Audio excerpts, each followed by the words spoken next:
A gente costuma pensar em democracia como, bom, liberdade, né? Mas e se não for bem assim? E se o sistema que a gente acredita que protege a liberdade, na verdade, contiver a semente da própria destruição dele? Essa pergunta é pesada. E para tentar responder, a gente vai botar no ringue duas ideias completamente opostas, duas visões de mundo. De um lado, a crítica demolidora de Hans Hermann Hoppe no livro Democracia, o Deus que Falhou. E do outro, o alerta de Steven Levitsky e Daniel Ziblatt em Como as Democracias Morem. Então, o nosso roteiro é o seguinte. Primeiro, a gente entende esse dilema. Depois, mergulha na visão do Hoppe. Em seguida, na do Levitsky e Ziblatt. Aí a gente coloca as duas em conflito e, no final, a grande pergunta: preservar ou superar? Bora lá. Vamos começar com Hans Hermann Hoppe. E olha, já vou avisando, a visão dele é radical. Ele não está aqui para sugerir um remendo na democracia. Para ele, o sistema todo é um erro de projeto, desde o começo. Para entender o Hoppe, a gente precisa pegar um conceito-chave: preferência temporal. Parece complicado, mas não é. Pensa assim: o que você prefere? R$ 100 agora, na sua mão, ou 110 daqui a um mês? A sua resposta mostra se você tem uma preferência temporal alta, querendo tudo para já, ou baixa, pensando mais no futuro. Segundo Hoppe, uma sociedade com preferência temporal baixa que sabe esperar é uma sociedade que investe e, bom, prospera. Já uma que quer tudo para ontem acaba consumindo o próprio futuro. E é aqui que entra a analogia que é talvez a mais famosa do Hoppe.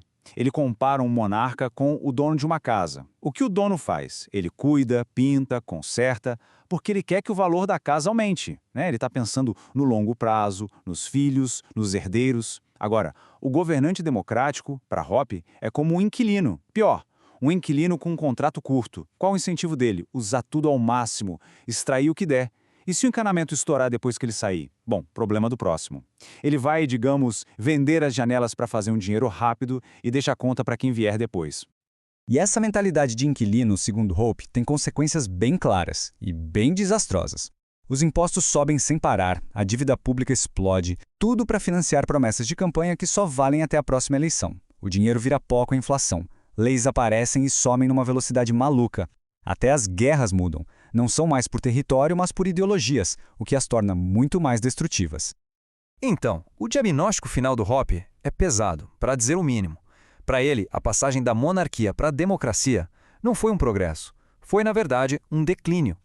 A gente trocou um dono, que pelo menos tinha interesse em cuidar do patrimônio, por uma fila interminável de zeladores temporários, cada um querendo tirar o seu antes do próximo chegar. Ok, agora vamos virar a chave 180 graus e ouvir Levitsky e Ziblatt. A perspectiva deles é totalmente diferente. Para eles, o problema não é a estrutura, o hardware da democracia. O problema são as pessoas, os jogadores. A culpa, nesse caso, não seria do jogo em si, mas de como ele está sendo jogado. E a analogia que eles usam é ótima. Pensa numa pelada, um jogo de basquete de rua. Tem as regras oficiais, claro, mas o que realmente faz o jogo funcionar são as regras não escritas. É admitir que fez a falta, é não dar um carrinho no meio da quadra, é o fair play. Se essa cultura de respeito acaba, o jogo vira uma briga, um caos total. Mesmo que o livro de regras ainda exista, ele não serve para mais nada. E para eles, tem duas dessas regras não escritas que são essenciais. A primeira é a tolerância mútua. É basicamente entender que o seu adversário político não é um inimigo a ser destruído, ele é um rival legítimo. A segunda é a reserva institucional. Isso é o autocontrole. Tipo, só porque a lei te dá o direito de fazer algo extremo, uma bomba atômica política, não quer dizer que você deva fazer. É saber se segurar para não quebrar o sistema inteiro.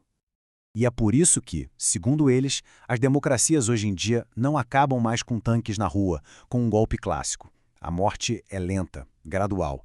É uma morte por 1000 cortes. Sabe como é? Um político ataca a imprensa. Outro aparelha um tribunal. Um terceiro começa a questionar o resultado da eleição. Cada corte parece pequeno, inofensivo, mas juntos eles vão sangrando a democracia até ela não se aguentar mais em pé. E os autores dão uma lista, quase um checklist, para a gente ficar de olho nos sinais de perigo. O que um aspirante autoritário faz? Bom, ele rejeita as regras do jogo. Ele diz que o oponente não é legítimo. Ele tolera ou até incentiva a violência. E ele se mostra pronto para cortar liberdades, principalmente da mídia e de quem discorda. São as luzes vermelhas piscando no painel.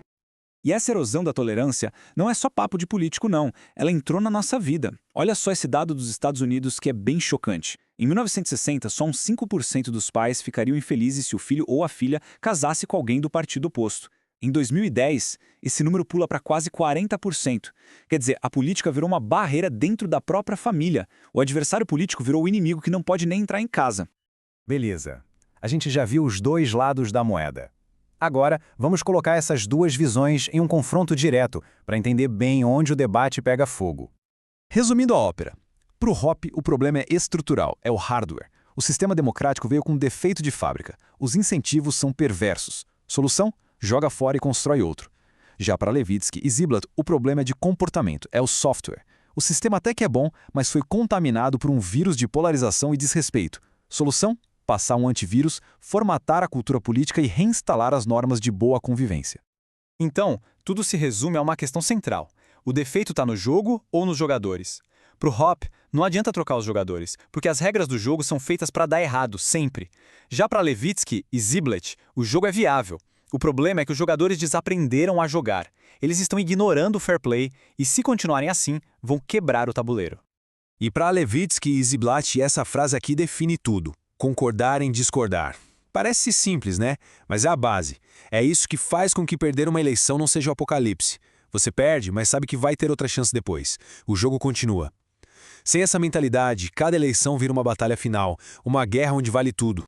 Então, com essas duas análises tão poderosas e tão diferentes na mesa, a gente volta para a nossa pergunta inicial, mas agora com muito mais bagagem. Afinal de contas, a crise que a gente vê hoje é de engenharia ou de direção? Para o Hoppe, o carro da democracia já saiu da fábrica com um defeito no motor que vai fazê-lo explodir, não importa o quão bom seja o motorista. Já para Levitsky e Ziblatt, o carro é bom, o problema são os motoristas, que resolveram dirigir de forma irresponsável direto na direção do precipício. E isso nos deixa com a pergunta final, que fica ecoando. A democracia é uma solução que a gente precisa preservar a todo custo ou é um erro que a gente precisa superar para encontrar algo melhor? A resposta para essa pergunta, bom, ela não é só um exercício intelectual, ela pode literalmente definir o nosso futuro.